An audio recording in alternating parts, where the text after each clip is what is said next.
buenas tardes a todos y bienvenidos a un nuevo Conversaciones con. En el día de hoy tenemos el placer de contar con la participación de Juan Gemón Caridad, Managing Director en GAM Investments. En primer lugar, Juan Gemón, buenas tardes, bienvenido y muchas gracias por estar aquí hoy con nosotros.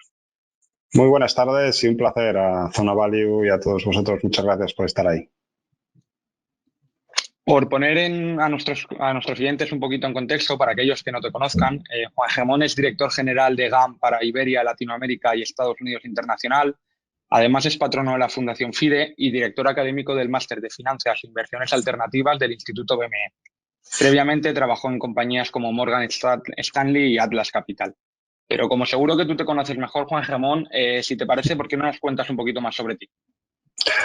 No, pues vamos, lo has resumido muy bien. Yo soy una persona que inicia su vida profesional en el mundo de la consultoría, pero que tuve la oportunidad de trabajar en Morgan Stanley a nivel de estrategia de negocio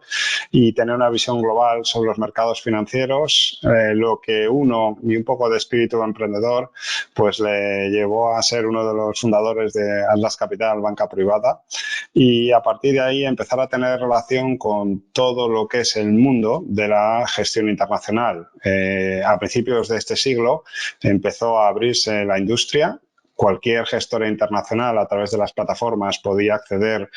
al mercado y al mismo tiempo los inversores españoles podían tener acceso a los mejores productos de las mejores casas. Ya no era necesario trabajar en una gran entidad, ya teníamos la posibilidad de poder comprar lo mejor y tener acceso a lo mejor desde prácticamente 10 euros. Y eso pues me llevó a este mundo y con el tiempo a encargarme de una gestora internacional de lo que es la distribución institucional, pero sin renunciar nunca a lo que ha sido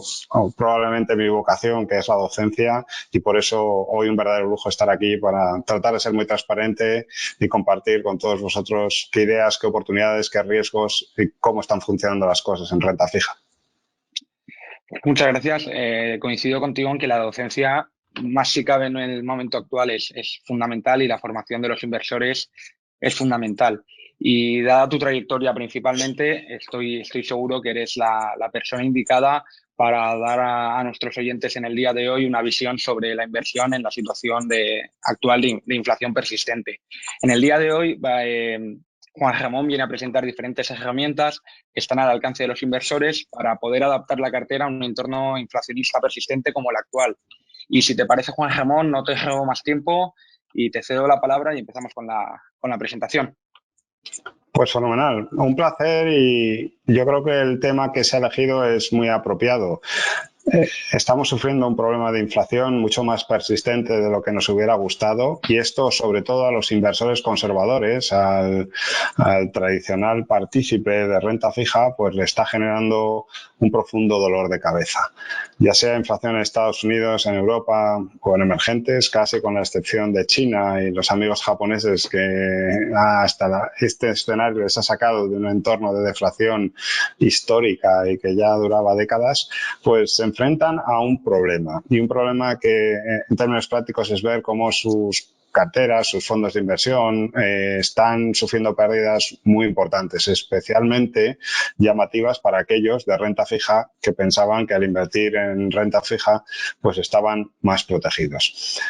No es un consuelo, pero lo primero que es importante entender en este escenario es que cuando uno ve pérdidas en sus fondos de renta fija, se puede deber, uno, a que se ha producido impagos, a que los bonos, los activos que tienen esa cartera, pues no han quebrado, tienen una situación de insolvencia. Esa situación no es la que estamos viviendo ahora. Lo que se está viendo, las rentabilidades negativas en los activos más populares, se debe fundamentalmente a lo que implica si tuviéramos que vender hoy bonos que hace un año te ofrecían una rentabilidad muy pequeñita, vamos a suponer del 1%, y que hoy se pueden comprar al 5, al 7 o al 10 o al 12%. Es ese precio o ese coste de deshacer posiciones hoy lo que se refleja automáticamente en las rentabilidades. No es que el que hubiera invertido hace un año en un producto y que esperaba tener un cupón al final de ese producto de un 1 o un 2% no lo vaya a tener. Lo que estamos viviendo hoy, y que es un poco el principal problema y no es fácil de entender, es si yo te quiero vender a ti un producto que dentro de un año te iba a pagar un 1 y tú puedes comprar en el mercado un producto que ahora mismo te puede ofrecer un 10%, la única forma que yo tengo de hacer atractivo mi producto que paga un 1 es vendértelo a -9 para que ese -9 más 1 sea equivalente a lo que tú hoy puedes comprar. Primer mensaje muy práctico y para que todos los inversores de renta fija lo entiendan, a día de hoy no está habiendo quiebras masivas, lo que estamos viendo es el efecto que tiene la subida de tipos de interés para todos aquellos bonos que durante los últimos años se estuvieron emitiendo a un interés mucho más bajo y que obviamente si hoy queremos deshacer y vender nuestras inversiones, tendríamos que hacerlas atractivas y ponerlas pues con el mismo interés o con el mismo potencial que tienen todos los nuevos bonos que se están emitiendo. Eso es un poco importante de entender, pero obviamente no arregla la situación y es que, vale, es un consuelo saber que lo que tengo en cartera no implica pérdidas irrecuperables que con el paso del tiempo puedan cicatrizarse, pero ¿qué hago? ¿Cómo me adapto para que esa pérdida de competitividad o de valor que estamos viendo en todas las rentabilidades de los fondos de renta fija pues no se hagan más grandes? O dicho de una manera todavía más positiva, es ¿qué están haciendo los grandes inversores institucionales? ¿Qué herramientas hay en la industria financiera para poder adaptarme o poder mitigar las pérdidas que se están generando en renta fija? Lo primero que yo creo que es muy importante es entender que cuando hablamos de inflación, pues es un bicho peligroso, pero que tiene muchos apellidos. No es lo mismo la inflación en Estados Unidos, que el principal problema son los niveles salariales y los efectos de segunda ronda, que en Estados Unidos haya 10 millones de puestos de trabajo abiertos a día de hoy, aunque se ha reducido 1 millón en el último mes, y que solamente haya unas 5 millones de personas en búsqueda activa o con capacidad para poder cubrir esos puestos de trabajo, está implicando que la inflación sea mucho más persistente, que los salarios estén apretando y estresándose y por lo tanto la inflación sea mucho más incontrolable o mucho más duradera de lo que nos gustaría. En Europa la inflación es muy distinta. La inflación es fundamentalmente a día de hoy un tema de energía. Yo creo que todos los que me están escuchando pues bueno, no se ven con fuerzas como para irle a su jefa o a su jefe y decirle que le suba el sueldo un 10% porque es lo que a día de hoy está cada uno de nosotros padeciendo a nivel de subidas de precios. El problema que tenemos nosotros es sobre todo una inflación de energía. Y la inflación de energía o el encarecimiento que estamos viendo en los precios del gas o la electricidad no se debe única y exclusivamente al conflicto, a la guerra de Rusia en Ucrania. Por desgracia, ¿sabes? Hay que aceptar o entender que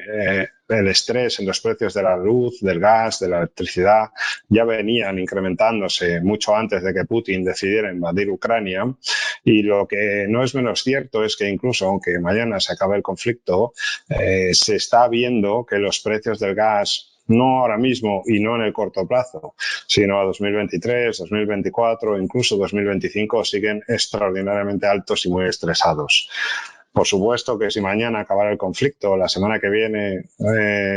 se terminara la guerra, pues habría una importante reducción de los mismos, pero la capacidad o la dependencia energética que tiene Europa es muy alta. El que hayamos o no hayamos sido capaces de hacer esa transición energética de una manera eficiente y no seamos capaces un poco de buscar un equilibrio entre el deseo de una energía mucho más limpia, pero las necesidades y también la realidad de que no siempre se dan los factores climáticos para poder conseguir esa energía a un precio atractivo, pues implica que vayamos a tener una inflación mucho más persistente y duradera y ese concepto idílico de precios baratos de energía, pues de momento para los próximos 2 o 3 años son difíciles de mantener. Y la inflación en emergentes es una inflación que se ve más de temas de alimentos, es una cesta de la compra más dependiente de los bienes de primera necesidad y por lo tanto son los costes de los fertilizantes y el clima lo que suele condicionar. Todo esto lo cuento porque es importante para entender que cuando hablemos de inflación o cuando hablemos de qué productos se pueden adaptar a distintos entornos de inflación, hay que distinguir muy mucho si estamos hablando de Estados Unidos, de Europa o de países emergentes y sobre todo debemos de distinguir lo que aparece en la última columna de estas que os pongo.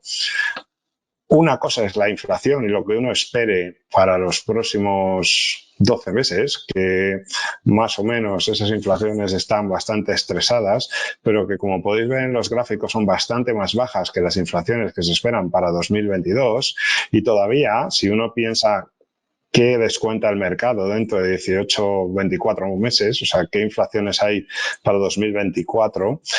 pues apenas se descuenta todavía que vaya a haber un entorno inflacionista. Y ese es el caballo de batalla de los bancos centrales. Cuando están apretando y subiendo tipos de interés, no es porque esperen reducir la inflación en el corto plazo. Bien saben que los efectos de segunda ronda salariales o los precios de la energía no entienden demasiado de si suben o bajan tipos de interés los bancos centrales. Lo que es muy importante y lo que es vital es que esta inflación no se haga perenne, que no se haga demasiado sólida y continua a lo largo del tiempo, porque entonces sí que los efectos de segunda, incluso de tercera ronda, pueden ser muy destructivos e incluso pueden llevarnos a unas recesiones y unas situaciones muchísimo más dolorosas. Esa es la batalla. Entonces, primera conclusión práctica que hay que entender a la hora de invertir. Yo quiero cubrirme no de la inflación de ahora ni la inflación de los próximos 12 meses, que en parte ya está completamente descontada. La primera gran herramienta o lo primero que tengo que ser consciente es que lo que está en discusión es cuánto va a durar esta inflación, si las expectativas de 2024 van a estar tan bajas como ahora mismo están y sobre todo cuál va a ser el impacto que va a tener esa lucha contra la inflación a nivel ya no solo de tipos de interés, sino lo que hagan o dejen de hacer los bancos centrales con sus balances. Aquí tenéis en pantalla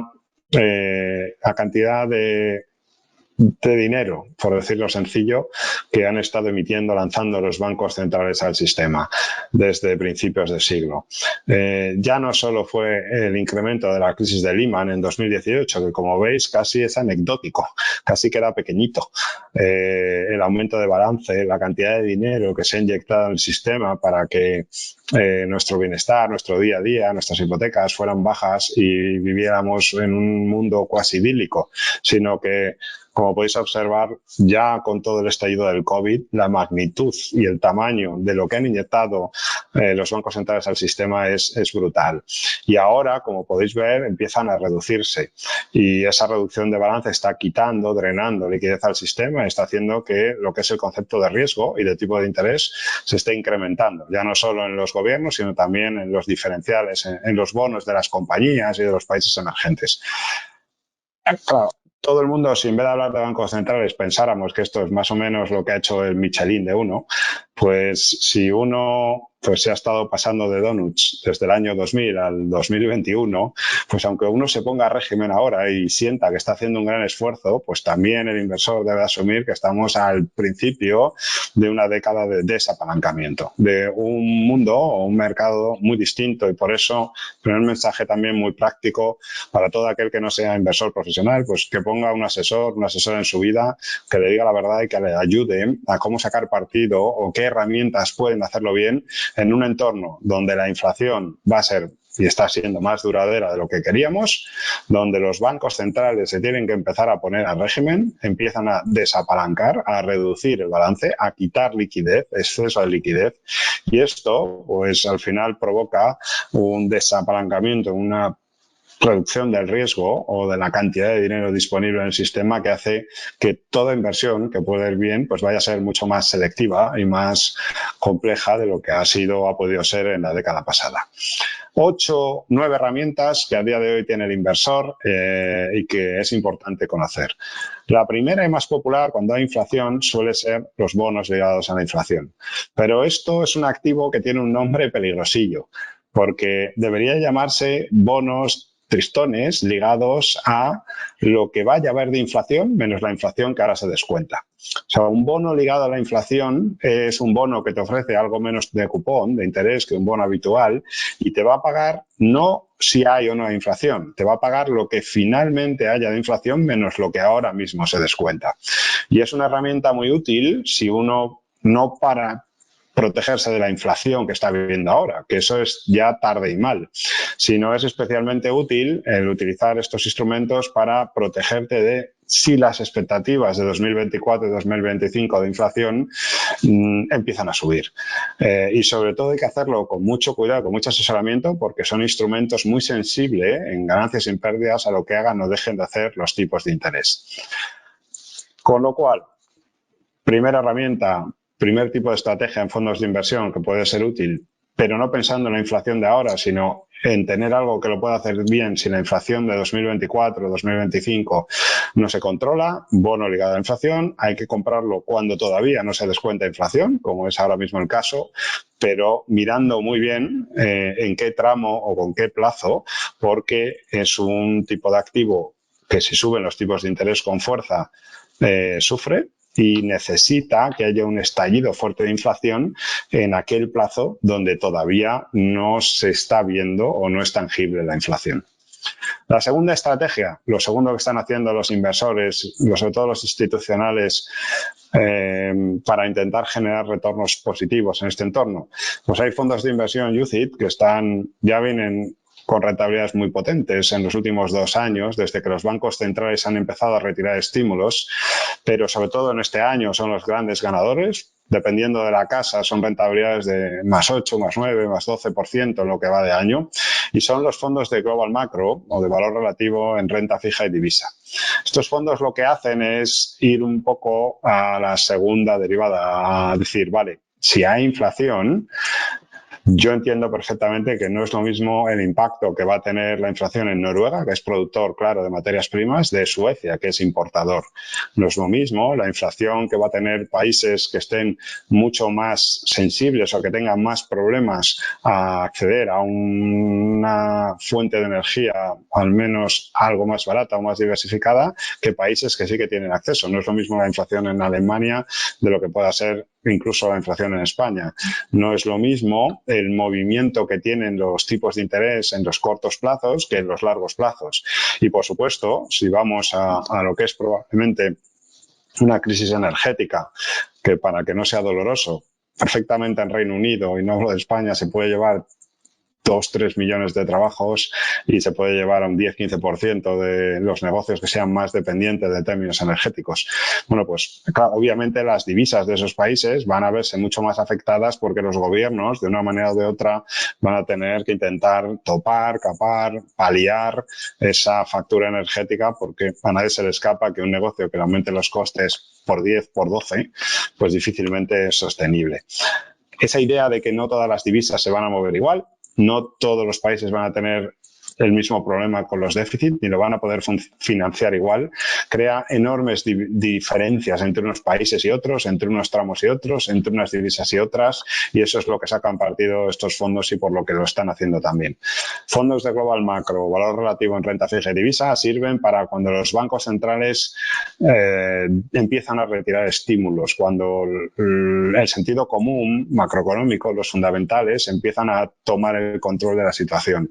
Si tú debes mucho y tienes problemas energéticos y tienes problemas de financiación, pues tu divisa y tus tipos de interés lo van a notar mucho más. Y lo van a notar más en unos plazos que en otro, y de eso se puede sacar partido con fondos de inversión, ya os digo, para todos los públicos accesibles, y que van a tratar de sacar partido de esas diferencias entre unas economías y otras, entre unas situaciones y otras, y sobre todo entre un tipo de inflación y otro, como hemos estado hablando. No es lo mismo la inflación en Estados Unidos que en Europa. Tercer tema que yo creo que es bastante interesante, o al menos de tener en mente a partir de ahora. Claro, cuando uno ve rentabilidades del 12% negativas, pues lo único que le apetece es salir corriendo, ¿sabes? Y bueno, no voy a decir que no sea una buena idea, sobre todo si hay mucha inflación, pues deshacer un poquito de posiciones y darse un homenaje. Pero sí que es verdad que respirando un poco y mirando con frialdad la situación, es importante entender que la renta fija, como os digo aquí, ya es verdad que no es fija, pero ahora renta. Venimos de una situación de tipos de interés cero o negativo, o sea, de una situación donde te pagaban por arriesgar y te cobraban por dejar tu dinero en el banco, sobre todo si eres un institucional. Venimos de un entorno donde te han regalado el dinero para que te hipotecaras, sin límite casi, a unos tipos de interés ridículos. Eso se está normalizando y como un muelle, pues como se ha estirado un montón, ahora se ha soltado el muelle y ya sabéis lo que pasa al otro lado. Pero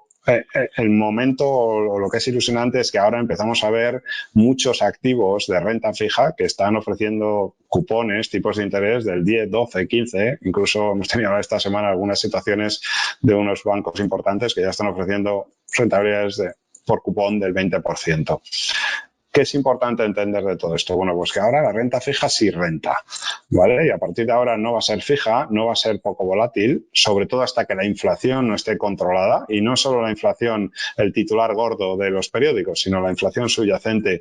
va a seguir siendo un entorno complicado y por eso habrá que ser muy selectivo y estar muy asesorado. Pero sí que es importante empezar a entender la diferencia entre invertir en renta fija, investment grade o high yield. High yield es un tipo de renta fija que cuando va muy bien se le llama high yield en inglés y cuando va mal se llama bonos basura. Pero sí que es también muy, muy útil tener en cuenta y ser consciente que un fondo investment grade es aquel tipo de producto de bonos donde de cada 100 bonos que tienes en la cartera, pues lo previsible es que en torno a, incluso en una década complicada, solamente 2 de cada 100 te den guerra.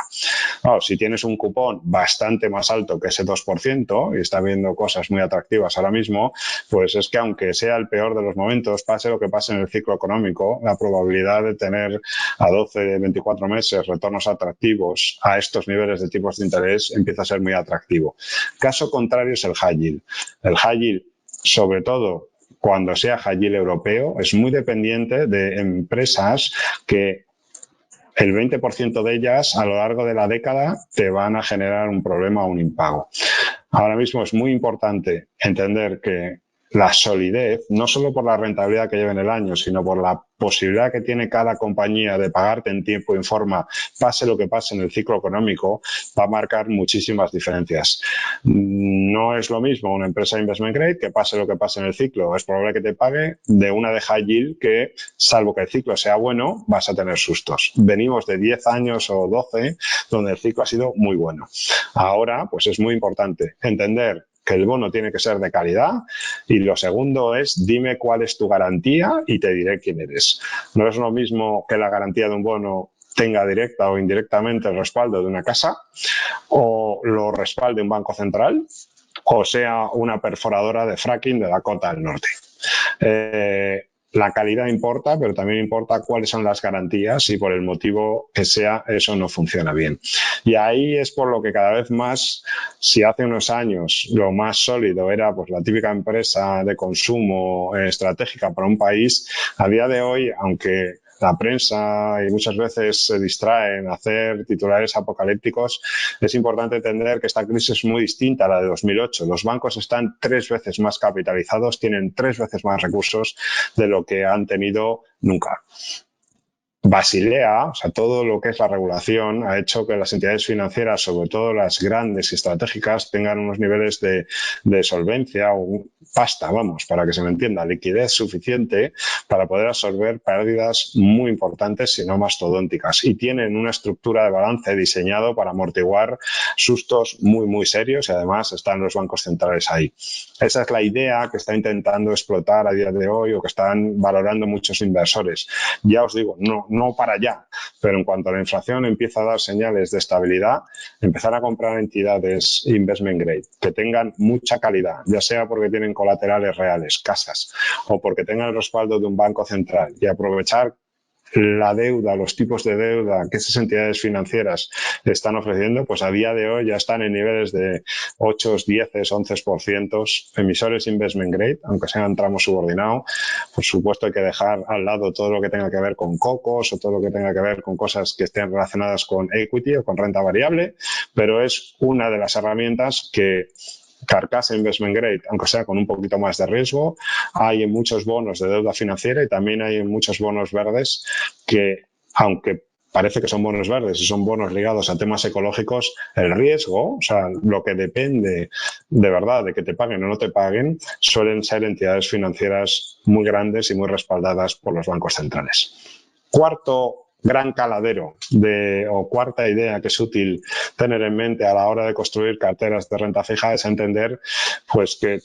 por supuesto, todo tiene riesgo, pero cuando ya empiezas a ver países como Brasil, que te empiezan a dar cupones del 12, 14, 15%, pues el tema ya se empieza a poner emocionante, porque claro, se puede mover muchísimo la volatilidad del real brasileño, pero empieza uno a tener un colchón de seguridad que lo que tiene que hacer es intentar mitigar esa volatilidad, intentar extraer ese cupón que es enorme y sobre todo intentar hacer algo, y hay fondos que hacen eso, que lo hacen muy bien si el entorno es recesivo, o sea, si empieza a haber ralentización en las economías. En renta fija emergente, un poco para los que tengáis menos familiaridad con el activo, es muy importante poner también o distinguir qué es renta fija emergente, hard currency o de divisa fuerte, que suelen ser los países con peor calidad crediticia y suelen ser países que se financian solo en euros o en dólares, pero no precisamente porque sean de menos riesgo, sino precisamente porque son los que normalmente los acreedores internacionales no se fían de sus divisas por la probabilidad que tienen de liarla de vez en cuando.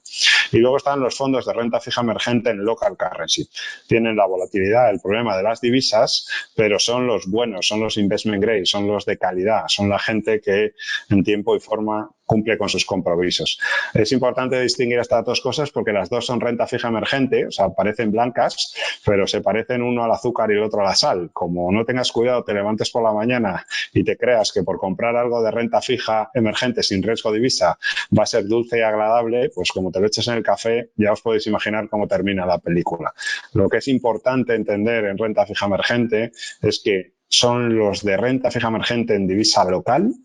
los que lo hacen mejor, tanto si hay crecimiento como si hay recesión.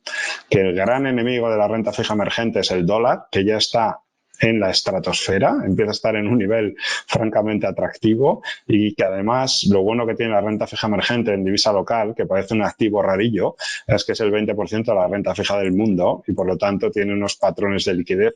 muy atractivos, que no tiene la renta fija emergente en divisa fuerte y sobre todo, y un poco el problemilla que le vemos, ¿por qué renta fija emergente en divisa local con coberturas y no renta fija emergente hard currency? Porque el hard currency se comporta exactamente igual que se comporta los bonos de high yield. En renta fija emergente hay que empezar a mirarlo con cariño porque hay mucho cupón muy por encima de los niveles de inflación, cosa que no ocurre en muchos países desarrollados, y si uno utiliza productos y coberturas para renunciar a gran parte de rentabilidad, puede reducir muchísimo más de lo que sería el porcentaje de riesgo. A día de hoy, si uno está dispuesto a renunciar de ese 13% que os decía a un cuarto de la rentabilidad, se puede quitar 3/4 partes del riesgo y tener algo que no es una línea recta, pero sí que puede ofrecer una rentabilidad muy atractiva y muy distinta a lo que serían los bonos corporativos. Por ir terminando, pero no menos importante, los bonos convertibles. El bono convertible, sobre todo para los que hayáis tenido experiencia, pues suele ser un activo que siempre defrauda, porque es una cosa entre renta variable y renta fija. Y lo que hay que entender muy bien aquí, lo que están metiendo en la cartera los inversores institucionales son bonos convertibles defensivos. Si uno mete un bono convertible cíclico, o sea, de algún tipo de sector que sea muy dependiente del ciclo económico, pues va a tener un comportamiento muy parecido al de renta variable. Lo que es interesante de los convertibles es que tienen lo mejor del bono más una opción de si los mercados de renta variable lo empiezan a hacer bien, pero esa combinación o ese mix lo va a hacer especialmente bien si uno, cuando se va a buscar fondos de bonos convertibles, lo que hace es buscar aquellos que no sean primer cuartil, aquellos que en los últimos 10 años hayan sido tristones, aburridos, y esos son los que tienen un comportamiento más defensivo, que se van a adaptar mejor y que ya en 2022 estamos viendo que son los de mejor comportamiento. Hay un tema un poco rebuscadillo, pero también útil, es intentar conseguir conseguir renta fija sin bonos, o sea, sin renta fija. La idea aquí, y una de las cosas que también está teniendo rentabilidad positiva en el año, es entender que en situaciones muy difíciles hay compañías que no tienen otro remedio que fusionarse. Y que cuando una empresa se va a fusionar, pues va a ser comprada, recibe un sobreprecio y la compradora tiene que pagar ese sobreprecio por ello. Hay estrategias en fondos de inversión registrados en CNMV y muy útiles también, que si uno se centra en las fusiones de empresas pequeñas, amigables, anunciadas y sin apalancamiento, puede extraer cupones del 5, 3, 5% sin tener un riesgo excesivo y sobre todo sin tener mucha relación a lo que hagan o dejen de hacer los mercados. Este tipo de estrategia y sobre todo, por ejemplo, en Estados Unidos, la idea de entender que aunque suban los tipos de interés, hay en países como en Estados Unidos donde las hipotecas son a tipo fijo. Entonces, si yo tengo una hipoteca a tipo fijo y esa hipoteca a tipo fijo está cerrada y la casa ha subido en precio una barbaridad, a mí que los tipos de interés ahora suban, pues eso será un problema para las nuevas hipotecas, pero no para las que se han dado los últimos 20 años. Esas hipotecas tienen muchísima calidad, está casi pagada la casa, los precios están al doble, con lo cual no es un buen momento para comprarse una casa, pero sí la deuda de esas hipotecas antiguas son las que en mercados grandes como el mercado americano pues son muy populares, son 10, 15 veces más grandes de lo que son muchos activos de renta fija, y lo que es importante distinguir aquí es que cuando compramos hipotecas o pools de hipotecas, que fue el gran error que no se entendió bien en Lehman, hay que distinguir lo que son trozos de carne, salchichas y salchichas con la cara Mickey Mouse. O sea, hay que distinguir lo que son pools de préstamos, que eso se ve bien la calidad de cada uno, de lo que sería si alguien coge las peores casas de cada barrio, las pica y hace una salchicha con ellas, que obviamente la calidad va a ser peor, aunque matemáticamente se pueda justificar cualquier cosa, y si alguien hace salchichas de salchichas, pues lo que se acaba metiendo es en un activo tóxico parecido a lo que fue mal en Lehman. Pero no hay que confundir hipotecas a tipo fijo que ya se han dado a un tipo fijo bajo en un entorno donde las casas han subido mucho, es un activo extraordinariamente atractivo en comparación a lo que uno puede muchas veces pensar cuando está invirtiendo. Y lo último que os quería un poco dejar como idea es que también dentro del mundo de los fondos UCITS hay productos ligados a seguros. Recientemente ha habido la desgracia del huracán Ian, que ha tenido un impacto muy dramático en Florida, y esta idea de hacer de aseguradora obviamente no está exento de riesgos, pero son riesgos que ocurren una vez cada 30, 50 o 100 años, o sea, son riesgos muy atípicos. Ha pasado este año, luego para todos los que no hayan tenido exposición, pues están de enhorabuena, y nadie dice que no pueda pasar el año que viene, pero ya iríamos a probabilidades de una vez cada 70, una vez cada 100, una vez cada 200 años. Warren Buffett y muchos inversores institucionales se dieron cuenta que la propensión que tenemos muchos a cubrirnos del riesgo de un huracán, de un terremoto, sobre todo si uno es un inversor institucional y tiene muchos inmuebles, pues permite generar un tipo de retornos o de rentabilidades que a día de hoy están muy por encima del 10-12% también en cupón, y que tiene un comportamiento que no depende de lo que digan los bancos centrales o lo de que diga Putin o lo que pase con las cuentas resultados o la inflación, sino que cobras si no hay un huracán que organiza un destrozo, y si hay un destrozo, pues obviamente tienes un impacto y una pérdida, pero que esa pérdida se parece muy mucho a la que suele ocurrir en renta fija o en renta variable. Lo que pasa es que pasa cada 10 o 20 años y no tan frecuente como por desgracia nos está tocando vivir en los mercados de renta variable y renta fija. Nada más, yo con esto lo dejo. Hay fondos del sector de bienes de lujo, hay países como China y sus bolsas que no tienen problemas de inflación, hay soluciones dentro de los fondos de materias primas puros, o sea, que puedas invertir en la propia materia prima a través de derivados, que también son otras estrategias que están al alcance de los inversores y los asesores y de los agentes a día de hoy en España. Pero lo que es más importante a día de hoy es entender que cuando hay un lío como el que estamos viviendo, cada bono empieza a tener un comportamiento muy distinto. Cada uno es de su padre y de su madre, y es en estos entornos donde las nubes de puntos son más parecidas a las azules que a las grises, donde cada uno que invierta con quien quiera y como quiera, pero sobre todo que entienda que es precisamente en este entorno donde la gestión activa en renta fija brilla, luce más y consigue unos resultados muchísimo más atractivos que cualquier réplica barata, por barata que pueda parecer esta. Pues nada más, yo no quiero tampoco extenderme, que ya creo que se me da algún minutillo. Casi estoy a vuestra disposición para cualquier duda, aclaración o cualquier cosa que no me haya explicado muy bien, por intentar meter demasiadas cosas en poco tiempo. Bueno, muy interesante, Juan Germán. Yo, de tus reflexiones, me quedo con dos, más allá de las herramientas que tiene el inversor a su disposición, me quedo con dos reflexiones que has hecho al principio, que creo que son fundamentales para entender el rendimiento, la rentabilidad de la renta fija en esta situación. En primer lugar, es el coste de oportunidad de la renta fija ya emitida, que el inversor tiene que entender que no está perdiendo el cupón que ya firmó, sino que su cupón es menos competitivo. Y por otro lado, el papel de los bancos centrales. Hoy mismo creo recordar que era Daly el que salía de la Fed diciendo que los incrementos, las subidas de tipos no son para mitigar la inflación de hoy, son para mitigar la inflación 2023-2024. No es una acción-reacción, que creo que eso es algo fundamental que tiene que tener el inversor claro. Y si quieres, te lanzo alguna pregunta que tenemos de nuestros asistentes. Nos preguntan que, como has comentado, la inflación en la Unión Europea está muy afectada por la energía y quizá también por los precios de los alimentos, pero en Estados Unidos, la gráfica que aparece en la diapositiva 2, se ve que hay un incremento muy importante de los precios de los bienes. Has comentado el tema de los salarios. ¿Es única y exclusiva? Nos preguntan, ¿es única y exclusivamente el efecto del incremento de los bienes por la subida de salarios? Los bienes, dentro de lo que es el paquete de bienes están los costes de alquiler en las inflaciones americanas, que incrementan bastante lo que es el mix. Pero lo que es especialmente, o un poco lo que es significativo, es que de ahora en adelante, o sea, de cara a lo que puede ser la inflación en los próximos 12, 24 meses,